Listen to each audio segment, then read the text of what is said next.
This panel is about power in POS blockchains. Are they properly balanced? So my name is Daniel. I head the protocols team at Stakefish. I already got the mic, thanks. So my name is Adrian. I'm running Stake Lab. So it's a validator on Cosmos ecosystem. We run 51 chains actually, and basically that's it. And also I'm working at Ledger since 5 years. Hey, I'm James Perillo. I run the venture capital fund, Figment Capital, and also obviously it's part of a larger company called Figment, and we're a proof-of-stake infrastructure provider that runs over 60 chains, and I think over 24 in the Cosmos ecosystem. All right. Hey, I'm Felix. I'm the Chief Commercial Officer at Chorus One, also a staking provider, active on a little bit fewer chains than what was mentioned here, but around 30. And yeah, super happy to be here and discuss this topic. Hi, everyone. I think you know me as your MC for today on the Builder stage. I'm also co-founder and chief product officer at Kiln. We're a staking platform, like you guys. We're on even fewer chains than you. We're on about 15 chains. We've been very Ethereum focused the last few years, but now we're broadening our reach. Yeah. Cool. So I think we could just start with the question. Do you think, it's a yes or no question, do you think power in POS blockchains are properly balanced? We just say yes or no, go down the line, and then maybe we can discuss it a bit. I think so, yes. Maybe. No, it's a yes or no, Jim. Oh, sorry. Yeah? I'll take the no. Just Okay. No. So we have two and two. So maybe you want to describe why you think it is balanced. Okay, so let's start with an overview of this, how is it working? So basically, in the Cosmos ecosystem, if you don't know, it's working with validators, and validators represent a voting power. The more you delegate to a validator, the more voting power he got.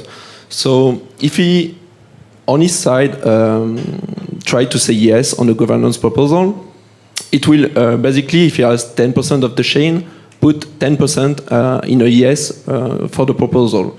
But the thing is, actually, if the delegators decide to overwrite and just put a no, then the power of the delegator representing by his shares directly goes to the no. So it changed the vote. So for me, the Cosmos ecosystem is quite well educated. There is ton of tools working on it. So I think I said yes because even if validators got 10%, most of the delegators have their own opinion and basically just vote on it. If you just check, for example, on the most of the ecosystem, even on Cosmos, there is on each proposal, I think 50K approximate of people voting, so it's quite a lot. And if you compare to the Ethereum ecosystem, it's just 1K or something like that. So, What share of the token supply is that, roughly? What do you say? The share of people who are actually voting, would you say? Yeah, I was meaning on the amount of people just basically voting on the proposal. It's not really well done in the Ethereum ecosystem. But on Cosmos, I think with all the airdrops that have been made and the fact that if you vote sometimes on the vote, you get an airdrop. So yeah, I think they're used to. And for this reason, I think it's quite okay, I would say. I guess proof of stake, when we're talking, just to clarify here, when we're talking about proof of stake and we're talking about power and imbalance, we're really focusing mostly on the Cosmos, right? Ethereum is still incredibly new to proof of stake, right? And so the only place where governance and on-chain governance and proof of stake has really cut its teeth is in the Cosmos ecosystem, right? And so the experiences and the maturation of the entire ecosystem, of proof of stake focuses squarely on the fact that the Cosmos ecosystem is where it's all happening right now. It's ahead of its time. I'll keep saying that at every panel I speak at. And so is it I think the idea of whether it's balance or power, is it power balance, depends on a number of questions that you're asking, whether it's governance, whether it's the investments and who's holding tokens. Let's use governance first. I want to use governance first. Questions later for you. Yeah, sure. And so I think governance is a super interesting one. I think even when you look at proof of stake on Ethereum, it's not a governance token. It's essentially the way that decisions are made in Ethereum versus the way that they're going to be made in Solana versus the way that they're going to be made in the Cosmos ecosystem are very different. The most interesting thing are like the governance thing, like the governance decisions that are being made in the Cosmos ecosystem. You can agree with some of them, you can disagree with some of them. Maybe we can talk about a few of the ones that we disagreed with at some point. But ultimately, like, it allows users that are staking their tokens to vote, and if you don't vote, then you essentially are like, you're essentially delegating your vote, similar to like how representatives in governments work. That you're like, when you delegate to Figment or you delegate to Chorus One or Stakefish or any validator, you might be thinking about it from the perspective of like, I'm getting charged a lower fee. But what you might not recognize is the fact that like you're letting this other person vote on your behalf if you're not someone who actively participates in governance. And I think that's like something really important that like sometimes gets overlooked. Yeah, I think I was the one that said no. I guess we're talking a lot about the systems that are in place in Cosmos to allow for power to be balanced in a way, and they are definitely there. I would agree that the mechanisms exist to the largest part. Maybe we could discuss like, does it just need to be a validator that you can delegate your vote to, or could there be like other parties involved in this too? I guess that could be like one feature that is added, but in general, they are very far ahead of the time in terms of like other ecosystems. But I guess, yeah, in practice, is the power balanced?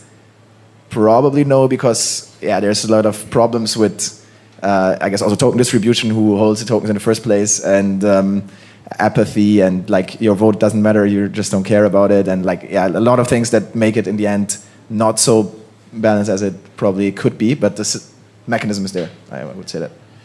Yeah, I think I said no for the similar reason. I mean, the one to add is like the active set to get into, you know, to be a validator in the Cosmos chains, I think has an impact as well. And that's something that, you know, I think Ethereum does differently. Anyone can run a validator. And yeah, I think that there's probably some interesting things to do around other delegation constructs than just, you know, one-off delegation of votes to a validator. Maybe some substructures for delegating for certain topics to certain people, like kind of a representative democracy type of thing. But yeah, I would say I agree with what you said. Yeah. Do you think that type of representative democracy is a good balance? Because you're describing, right, if people have the ability to like change their votes as opposed to like what the validator they're delegating to is voting on, like that is that ability to exit from who you delegated to. But that's great, but then does it even make any sense? Like, does it actually make an impact?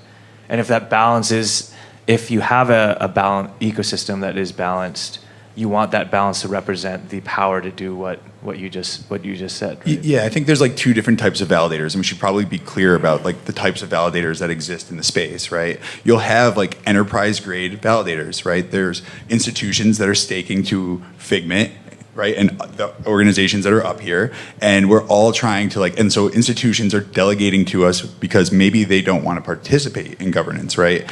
Or maybe they trust us in the way that we think about how we're governing. And so as a result of that, we find like that we have like the obligation to be very clear about how we're signaling why we are voting the way we are, right? Like with the like supporting Terra and then not supporting Terra, right? Like we published like specific language and like thought about it a lot, and then went publicly and said, here's why we are going to stop supporting that ecosystem, right?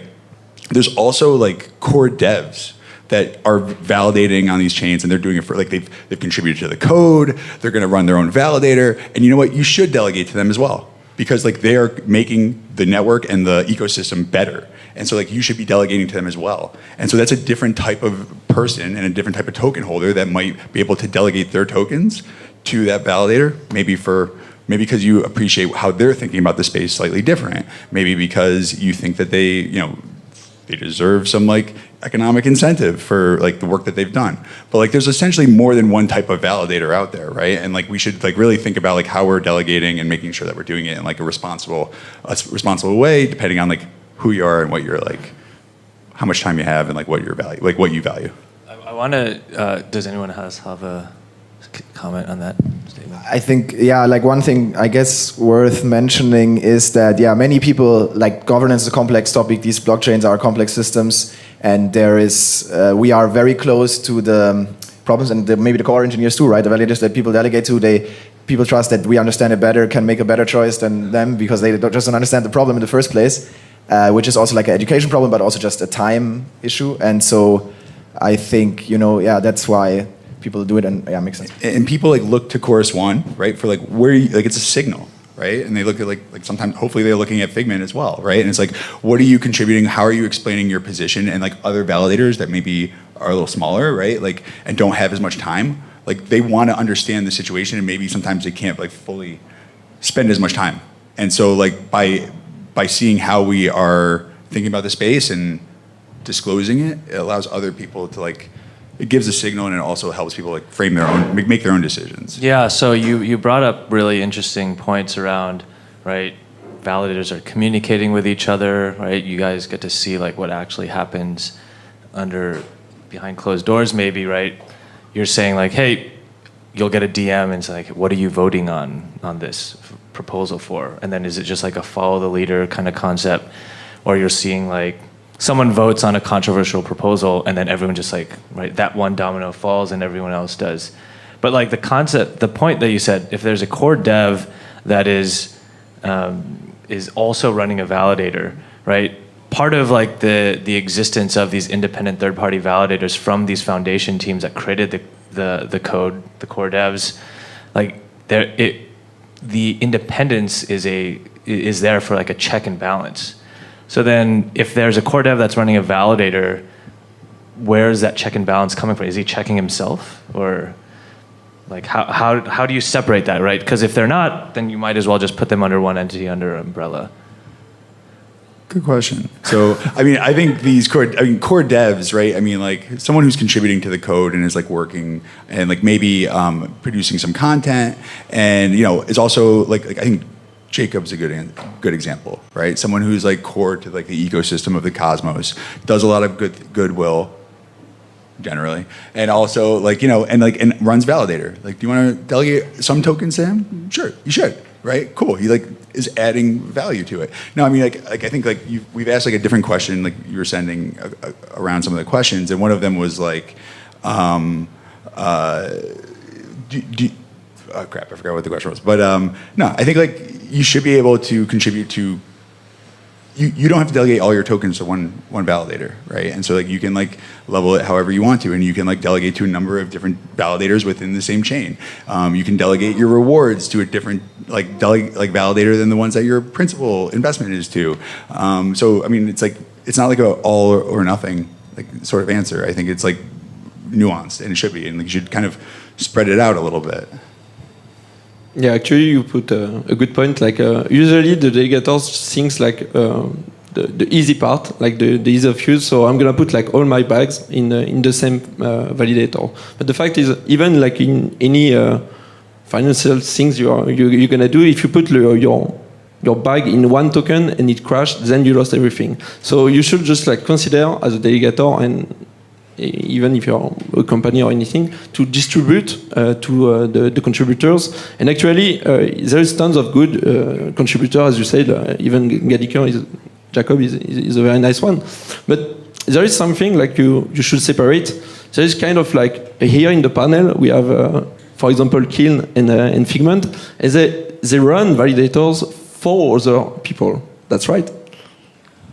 It's like what? Like, so you're running infrastructure for others. So it's kind of like centralization in some part, because if Figment goes down, then there is like tons of validators that goes down as well. So you're saying like whitelisted validators? Or you're saying like there was like a tweet that was like, how many validators are Figment running? Yeah. It was like, well, there's two. There's one that says Figment, and there's one that says Ledger by Figment, and it was like, that's a non-issue. Like, let's be careful here, right? I mean, but like ultimately, like, look, there's validators who run like even if you run one validator and it's on AWS, and everybody runs the validator on AWS, well, I guess if Amazon goes down, then like we're all screwed, right? So Yeah, it's true. there's like, so that's a centralizing factor as well. I don't like, we typically aren't running a lot of white labeled validators is what I would say. Funds that want to, like funds or investors that have like some access to and want to run their own validator, maybe want their own name on it. There's definitely like best practices that can be taken in order to do that.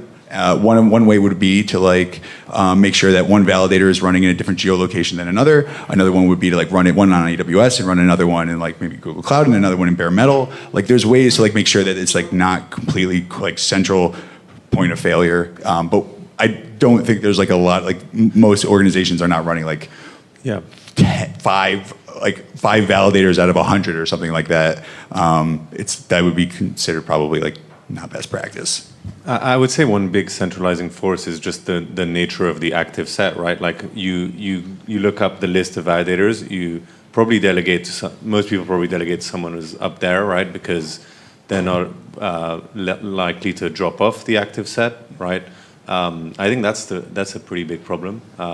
Also for new people, new teams to get involved and start running validators, like you basically have to be early, right? You have to be early to contribute. I think that's the biggest probably centralizing factor. Just to add to what James is saying, like I think most of the this is maybe a little bit bearish talk, but I think most of the ecosystem and those institutions do be responsible. They're like Coinbase is not only using one validator. They have like a good mix of a lot of those things. I have a question for you because you're coming from the Ethereum ecosystem a lot, right? There are multiple, like let's say core dev or client teams that do run software for these types of validators. But then when that balance between many different clients versus what we have in Cosmos, how do you see that coming from the Ethereum side? And then now it's just like one follow the leader kind of has a... Yeah, I mean, I think like at all layers of the stack, you need to have different options. It's just like you were saying with AWS, right? We need to have different cloud providers, different hardware setups. In Ethereum, there's like 3 or 4 validator clients that are good, and there's a dominant one, but like it's something everyone tracks in like Prism dominance, right? Like, and then you need the same kind of thing at the level of liquid staking protocols as well, right? Because that's also something that's happening on all chains. So yeah, I mean, I think it's important to track those dimensions. Yeah, I will just add, I think in the end, it's the market dynamics, right? It's just a business as any other in a way, and where there are incentives, like someone will like build the product for it, and I guess it's a competitive landscape. People try to build the best product, and by nature of doing that, they will automatically decorrelate their setup, make it more secure, that it's actually like these factors that maybe be problematic, kind of make them not so problematic in a way. And I think, yeah, you cannot really like influence that market dynamic so much. It's gonna happen. Maybe you can try to do certain things, right? Like tracking, I think is a good point, like trying to raise awareness of certain things that are happening, or if someone gets too big. But I would just like to add that and just see it from that perspective. Yeah, you brought up liquid staking, and I think now with like the passing of Proposal 72, we will have like this consumer app chain with Neutron, which is eventually going to bring, I would assume, like liquid staking through Lido. And Lido had its own fair share of controversy, right? On Ethereum, they control over 90% of all liquid staked ETH. And then there was that sort of conversation that they had where, are they going to voluntarily curtail themselves, or are they going to allow other options? So like, I mean, that is also an example of like power balance where you have a few particular individuals, and I think most of us are node operators for Lido, right? And that those decisions may not necessarily be reflective of the entire ecosystem of Ethereum, but they were made regardless. And I think, right, there was that assumption that Lido would kind of stop itself because of what had happened in 2014 with Ghash, with the Bitcoin hash rate. But then in this case, it wasn't, right? They advocated for more competition. So I'd be really curious to hear, right? That is like a borrowed concept, an analogy to sort of like the key decision makers in these ecosystems. Many of you guys are one of the largest in Cosmos, right? And a lot of the Cosmos SDK-based chains. right? If you advocate for competition versus just like voluntarily giving up or redelegating to other smaller validators, what is your sort of stance as an organization for that? I mean, we all know each other. We all like each other. I think, I hope. Yeah? Okay, thanks. Sounds like collusion, I was a little worried there. No, but I mean, I think we all like each other, right? We collaborate, and I think it's like not a winner take. Like, I think decentralization is not winner take all. Like, right? It's like a rising tide lifts all boats, and I think that we think about it that way. We like message each other in public. We message each other like in Telegram as well. But like, I think like Commonwealth, one of the coolest things about Commonwealth and like in crypto Twitter in general is that like people do their best thinking and their best decision making like in public, and it's really cool to see. And like that, like you can get challenged and be like, you know what, I was wrong. Like, and I'm open to being wrong in public. Hopefully, people remember when I'm right in public as well. But I think like it's. Like Lido is like a really interesting one, right? I mean, I think like Lido is a good actor in the space. Number one, right? Number two is like they gave governance rights not just to the LDO token, which essentially would centralize like staking for Ethereum, but they also like started to give like they thought about it a little bit more and said, you know what, SDETH, they deserve a vote also, and I would agree because I don't have any LDO tokens, but I do hold SDETH, and I would like a vote on like how the protocol is run, right? And so like I think like as long as like steps are being made in the right direction like that, like that's a show of goodwill that like should be kind of considered and like and appreciated, I think. Yeah, I think totally agree to that, and yeah, keeping people accountable, open, right, transparent. You have it's right the core concept of blockchain. It's open source, and we can see how the systems work, and we can kind of intervene if it's not working as it should, I guess. But I'm taking it back to the whole question: should it like centralize, or should they kind of limit the power, like Lido in this example, or in general, should you do that? Again, I think like market-wise, probably no, and I think it's also a problem that in the design of the protocol designers, so I'll stand for this, where it's like, well, the protocol designers try to like form the market in a certain way where it was in their heads, like we need the home stakers, so we will do this weird staking design like this, and it will play out like this, but the real world was very different from their theorized kind of ideal, and then Lido came along and like fixed the problem that was there, right? Like staking basically wasn't good for Ethereum, and then Lido made it great, and it's great for ecosystem. Like more is staked, and they got the reward for that in terms of like a lot of TVL, and it's a good product. But you could have prevented some of that. I would say this is like my opinion, that if you like design your protocol already with that in mind, that this will happen, like you have to watch the reality of the other ecosystems also and see what's happening there and kind of take these lessons. And I think some of the protocol designers haven't done that so well in the past, and yeah. The other thing I was going to say like really quickly about governance, like it's so weird, is that like, you know, you can have like, I'm going to have carrots for lunch today, right? And I vote, and like everybody votes like 60% yes, and it's like, I don't want carrots for lunch. I guess I'll just like propose this afternoon that I don't want carrots for lunch again, and hopefully everybody votes no, right? And it's like the idea of like I forget the term for it, but essentially like what is like when someone votes yes or no on something and it passes with a majority opinion, that like is that the end all be all, or do we like just keep voting on it until we get the answer that I want, not the answer that like particularly is like probably best for the ecosystem? And I think like we've seen that a lot with Brexit. Yeah, Brexit's a great example. That's like off-chain. So that's a good example. There's like other ones as well. I think like multiple times with Cosmos. Like if you then like when Terra went into like ultra print mode and there was just way too many Luna and everybody could vote on everything and propose all these different crazy like proposals, right? It was like, oh my God, like my Telegram is blowing up for like all the votes because there's just like so many things, right? And so I think like best practices kind of need to be started to considered about like when we vote on something, like what's the timeline before we can vote on the exact same thing again? It's kind of crazy sometimes when you think. I have maybe one last question for you all, and I think you're bringing it up a little bit, right?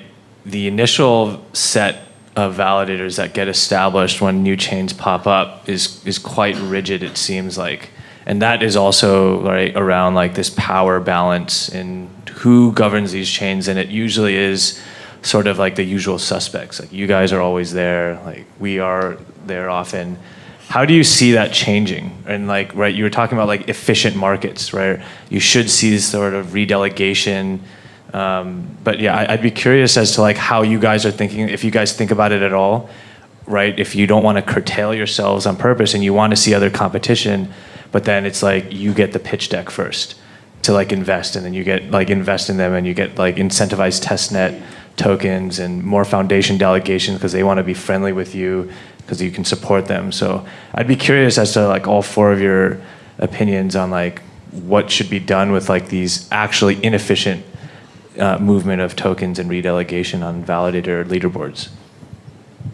Well, it's quite hard to say like, okay, you're delegators, you should relegate to just like create something quite decentralized. So you mentioned the fact that if there is like a new blockchain, it will start like completely differently, totally depend on foundation. So the foundation will decide like first, do I need like some invest? If there are raisings, then okay, the top validator set will only be the people that invest on it. If there is like an incentivized testnet, people will have like kind of token, but most of them are just not really known guys and literally just drop off the set and after that complain about it, obviously.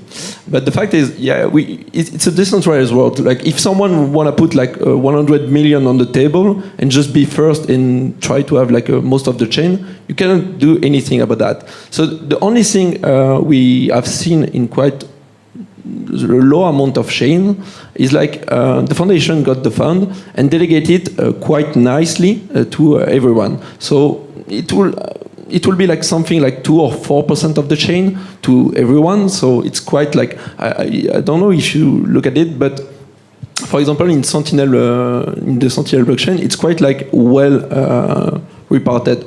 And if you see like some chain like Kava, not to say, it's only like Kraken or Binance, and it's literally like the centralized exchange that got most of the power. So it's not like quite properly balanced. But it's a team decision. Like you cannot do anything about that. So as a validator on our side, we try to just, okay, yeah, we're not gonna lie, we try to invest on the good protocol we like and be on the top. So people just know us and we are supporting the project, we are working on it. But yeah, it's totally depend of the foundation. Yeah, like the barrier of entry is actually not that high. Testnet. Go to testnet, operate on the testnet, period. Like if you are an individual person who's interested in a project, like, you know, right now, Namada is running testnet. Right now, Penumbra is running testnet. Right now... Once the chain's live though, the barrier can be super high. Like the Atom seed price is like $15 million. Oh, Celestia testnet is running right now, right? And so my point being is that like, look, like you look at Polygon, right? And like there's proof of stake, there's like 150, right, validators that are allowed right now. And like the last one, like no 150 is like, it's like offline half the time. Like that's the barrier of entry is, right? And so like if you are there at testnet and there's a new project that you really like and you want to be involved in like their ecosystem, you're active in the Discord, you're active in like the Telegram chat, you're running testnet, they know who you are. And ultimately like these like teams, like they want to have people who are actively engaged running, and they will delegate foundation tokens to you if you ask them to. And so like it's not that hard to like get involved if you want to. You got to get up and like bootstrap yourself a little bit and then like do the work.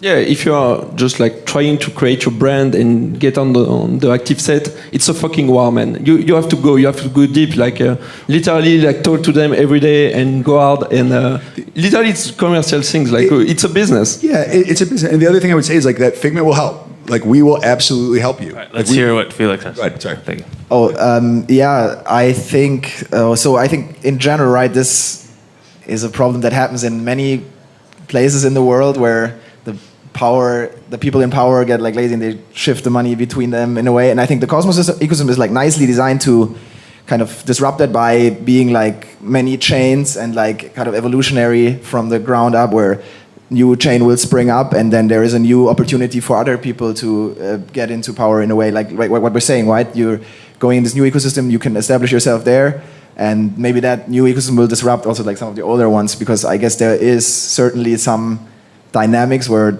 like also empires, right, get like power becomes corrupted, and the only way to kind of disrupt it, I think, is to move and like an innovation and start to kind of launch more chains, do more things, and hopefully try to like evolve the system through that. And yeah, I think it's great that like for the early stages, like the people who are building the chain, running test nets, etc., are the ones getting delegation. That makes total sense. I think that's awesome. I do think there is a problem when a chain gets a bit later, gets bigger, that like it's hard to get into the active set, right? And I think that could be improved probably with more slots, right? So more validators in total, and potentially like liquid staking and other rebalancing things where people have nicer ways to spread their stake across validators. Yeah.